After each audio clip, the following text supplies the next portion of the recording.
أهم مسؤولية مطلوبة مننا كآباء وأمهات تجاه أبنائنا هي التربية. مش مطلوب من حضرتك أو حضرتك إن احنا نرزق أولادنا.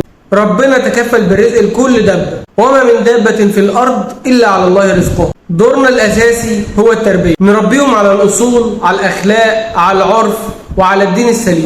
لازم نعرفهم دورنا الأساسي في الحياة اللي ربنا خلقنا عشانه، وهو عبادة ربنا. وما خلقت الجن والإنس إلا ليعبدون. فأهم أدواري إن أنا أعلم ابني دينه وهدفه من الحياة، أعلمه الصلاة، أعلمه العبادات، وأكون قدوة ليه فيها.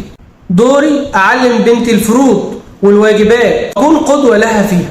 دورنا إن احنا نجتهد في اللي ربنا أمرنا بيه، أما الرزق نوكله لربنا، هو كفيل. ونقول اللهم ربي لنا أبناءنا وارزقنا برهم يا رب العالمين، وبارك لنا في أمهاتنا وآبائنا، وارحم من مات منهم، واجمعنا جميعا في مستقر رحمتك ودار كرامتك مع النبيين والصديقين والشهداء، وحسن أولئك رفيقا.